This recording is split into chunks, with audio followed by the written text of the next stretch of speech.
गुरु चरण विराजमान। गुरु रूप प्यारी साध संगत जीओ, वाहिगुरु जी का खालसा, वाहिगुरु जी की फतेह। पहले तो आप सब बहुत बहुत मुबारकबाद। आज के समय में जैसे कि ज्ञानी जी कह रहे थे, आपस में प्यार होना, घर में बड़ों का सत्कार होना, छोटों से प्यार होना, स्नेह होना, ये सबसे बड़ी पूंजी है। आज वक्त की नजाकत में जो हम देख रहे हैं, किस तरह का माहौल बनता जा रहा है। बहुत भाग्यशाली है वो परिवार जिनको एक दूसरे पर विश्वास है और उसके साथ साथ उस परमात्मा पर विश्वास है। ईश्वर ने जो जोड़ियां बनाई हैं, एक दूसरे को कैसे अदब सत्कार करना है, कैसे प्यार से विचरण करना है, हर परिवार किसी की अवहेलना नहीं करती। गुरबाणी में तो स्त्री का भी इतना सत्कार है,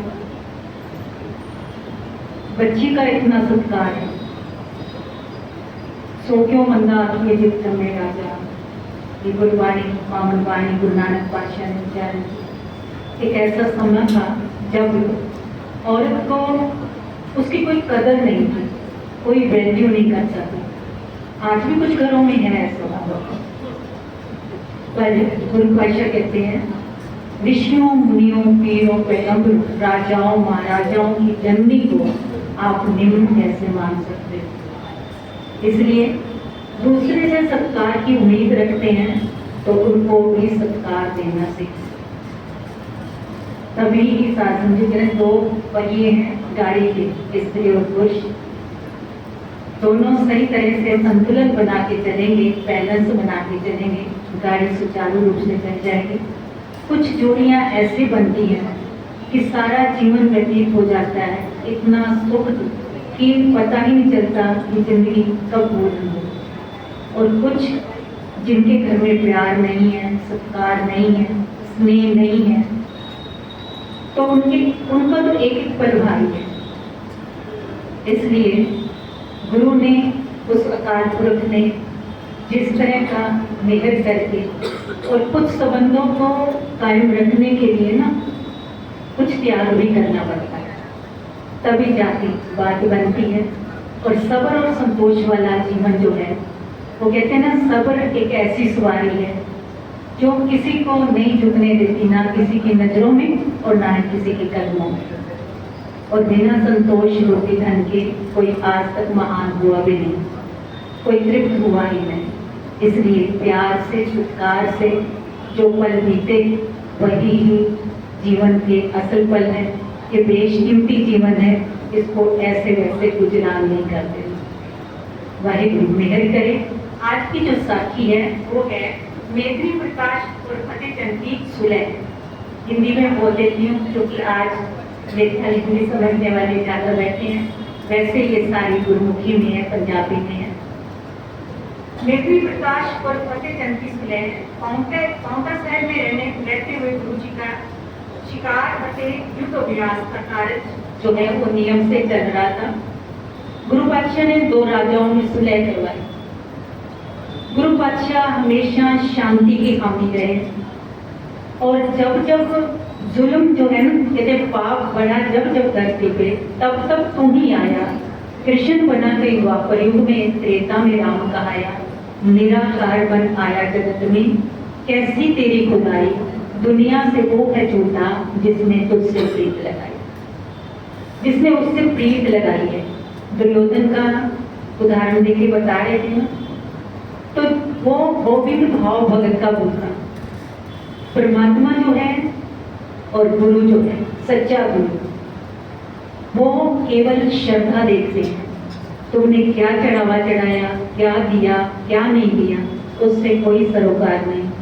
वो अपनी भावना देखते हैं।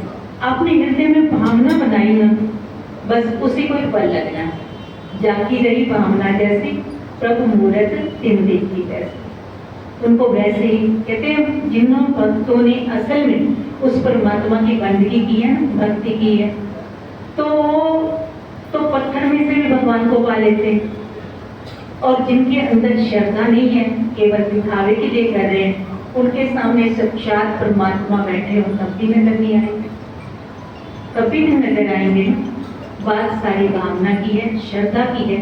जो अगर श्रद्धा सच्ची है तो परमात्मा हमें हर एक में बसता और अपने अंतर्गत में बसता दिखाई देगा।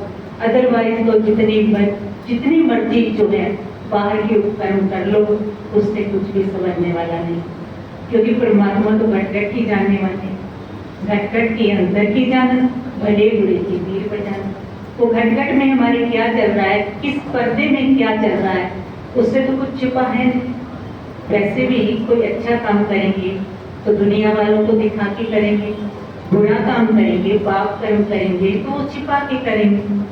तो इसलिए जब जब दिखा के किएगा वो कर्म कांड है, जिसमें श्रद्धा नहीं है, भावना नहीं है, भक्ति नहीं है, वो दिखावे के लिए है कि लोग मेरी तारीफ करें।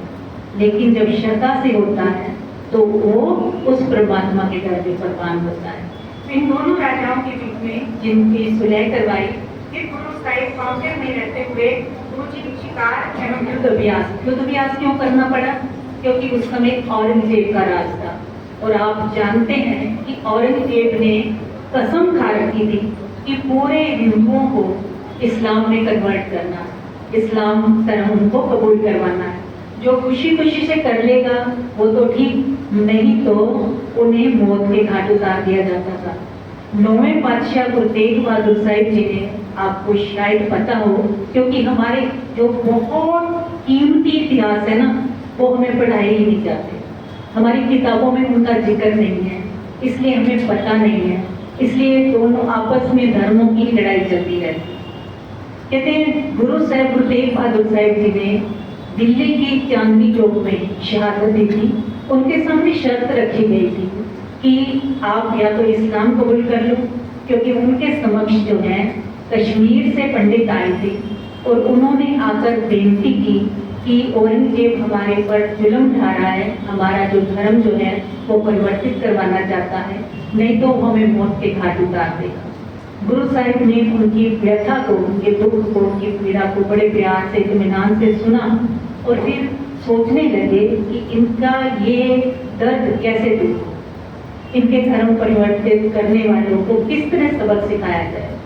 तो उसी समय 9 वर्ष के बालक, जिनकी अपन कथा पढ़ रहे हैं, बाल गोविंद राय, गोविंद सिंह जी, जब उन्होंने खालसा पंथ की स्थापना की थी तब उनका नाम गोविंद सिंह पड़ा, उससे पहले गोविंद राय उनका नाम है। 9 वर्ष की अवस्था थी और जब वो बाहर से खेलते हुए अंदर आए ना, उन लोगों को देखा और आज पिताजी गुरु तेग बहादुर जी को और उन जो आए हुए थे शरणार्थी, जिसको कह सकते हैं शरण में आए हुए, उनको चिंतित देखा तो गुरु साहिब बाल गोविंद राय ने पूछा, पिताजी ये कौन है, किस लिए आए हैं और आज सब सभा में ये चिंतित क्यों है? तो उनको बताया गया कि ये इसलिए आए हैं कि औरंगजेब ने जुल्म बहुत ढाए हुए हैं। तो बाल गोविंद राय 9 वर्ष की अवस्था में कह रहे हैं, पिताजी तो क्या करना होगा, इनकी रक्षा के लिए क्या करना होगा, इनके धर्म को बचाने के लिए क्या करना होगा? तो उन्होंने बताया कि इनके धर्म की रक्षा तभी हो सकती है कि कोई महापुरुष बलिदान दे, कुर्बानी दे, तभी हो सकती है। बाल गोविंद राय 9 वर्ष की अवस्था में कह रहे, पिताजी इस समय दुनिया में आपसे महान कौन है, आप इनके लिए शहादत दे दो, आप शहीद हो दो। तो उस समय उन कश्मीरी पंडितों को गुरु साहिब ने ये तसल्ली दी कि जाके औरंगजेब से कह दो कि अगर हमारा गुरु तेग बहादुर इस्लाम कबूल कर लेंगे तो हम भी कर लेंगे, अन्यथा हमारे पर जुल्म करने बंद करो। ये मैसेज जैसे उन तक पहुंचता है तो वो बड़ा खुश होता है कि अब तो मेरा काम बड़ा आसान हो जाएगा। मंदिर गिरा दिए गए थे बहुत बुरी तरह से, इतना जालिम जिसको कहते हैं ना, वो था औरंगजेब। जिस औरंगजेब ने अपने पिता को बंदी बना रखा था, अपने भाइयों को मरवा दिया, वो किस धर्म की क्या बात जाने। तो फिर गुरु साहिब दिल्ली स्वयं रवाना होते हैं और वहाँ जाकर उनके सामने 3 शर्तें रखी जाती हैं, इस्लाम कबूल करो या करामात दिखाओ या फिर मरने के लिए तैयार हो जाओ। गुरु साहिब ने कहा कि जिस धर्म में कोई आया है उस धर्म में ही रहने की उसको ईश्वर की ओर से ये एक आजादी मिली हुई है, और तुम धर्म परिवर्तित करवा के कौन सा जुल्म कर रहे हो। हम इस्लाम को भूल नहीं करेंगे, तुम्हारा धर्म तुम्हें मुबारक, हमारा धर्म हमें मुबारक। तो कहते तुम तो हिंदू भी नहीं हो, ये धर्म तुम्हारा भी नहीं है, तो उनके लिए क्यों मरने के लिए तैयार हो। गुरु साहब कहते हैं किसी का भी हो, किसी का भी हो, लेकिन हम ये अन्याय नहीं होने देंगे, ये जुल्म नहीं होने देंगे।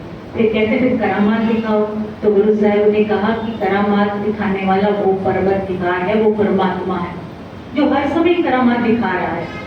हमें उसकी मिली हुई शक्तियों का दुरुपयोग नहीं करना। तो फिर क्या हुआ, तीसरी शर्त यही थी, फिर मरने के लिए तैयार हो जाओ, शहादत होगी आप। तो कहते हैं उसके लिए हम आए हैं, भय काहू को देख नहीं है, भय मानत आन, ना किसी को किसी से डरना है और ना ही किसी को डराना है।